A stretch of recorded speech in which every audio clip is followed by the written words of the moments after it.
latest fight with Ankalaev, come forward and be very aggressive and be like, I'm not even going to stand and wait and I'm going to force you to fight and I'm just going to cut you off anyway and bomb you with the right hand and stuff like that, and got the finish straight away. Was able to just trap him, but trap him more with offense rather than footwork and square in front. Quite good to see. Is he going to need to be a lot more aggressive with someone like Gane?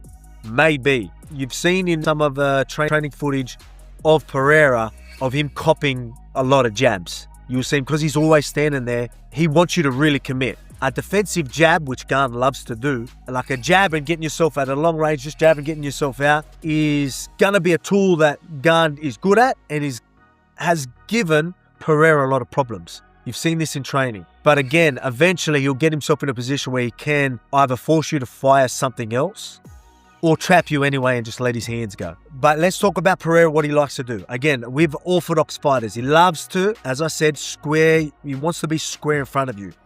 Head in line with head.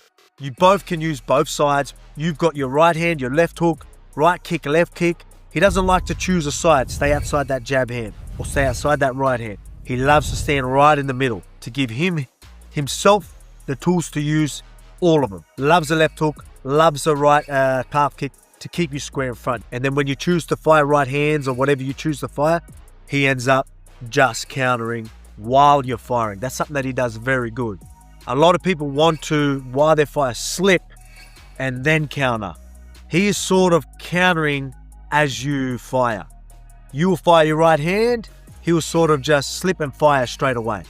Not a slip, then hook.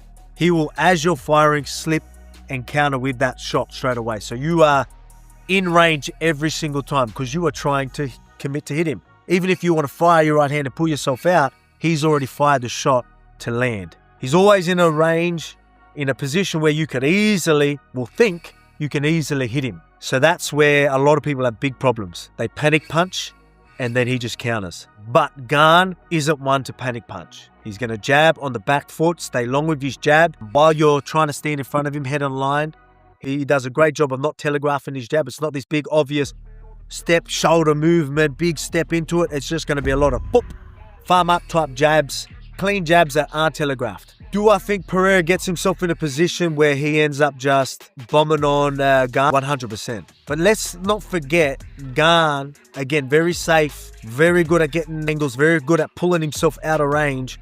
But also, once you get aggressive to really want to cut him off, very good at drawing into big shots as well.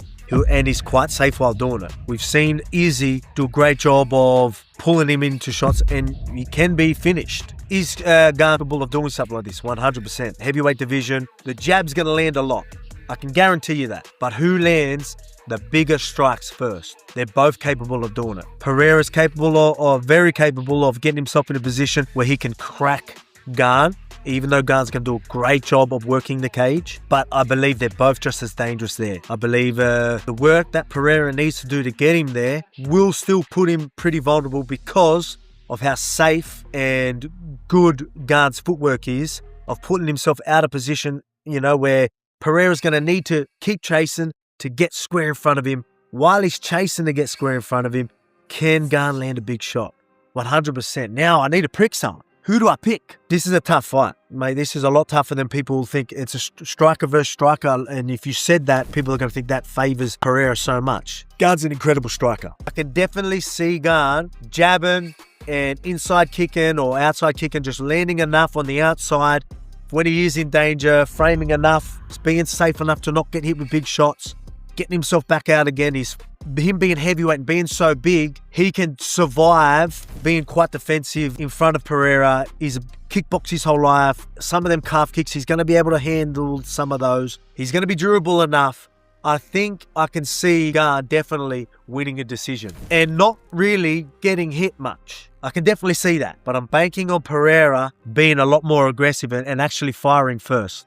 I can see him forcing himself, even though he might put himself in a bit of danger, to actually land and then maybe getting a finish. I've seen him make a great adjustment with Ankalaev, and now that he's done that, because I guarantee you Gane's going to go both ways. He's going to go southpaw, turn this way. He's going to go orthodox, turn that way. Pereira's shown me that he's going to have tools. He's going to know that Gane can do all these things, and he's going to have sort of some direction And he's going to be quite the fighter to pursue a fight like this and stick to a game plan. Know what to do when Gane is giving him these problems. Just because they've talked about it in training, he's the type of guy that can effectively capitalize on things he trained and actually do them heat of the moment. He's that good of a fighter. He's fought for so long. I think he can do it. I think Pereira can be the first ever triple champion. Then you can do a Aspinall-Pereira fight. Or, I mean, they're both big fights, Aspinall or Gane. I feel like some big shit's going to happen on the White House card, and this could be it. So I'm just going to go with that. I'm 50-50 on this, guys. I really am. Remember that when you're gambling, and gamble responsibly. But I'm going to just say Pereira because I think something big's going to happen. And that something big is Pereira, triple champ, KO and Gane. And I'm going to leave it at that. That's going to be my pick for this one. Let's see what happens, man. This White House card is actually going to be massive. I guarantee it. Cannot wait.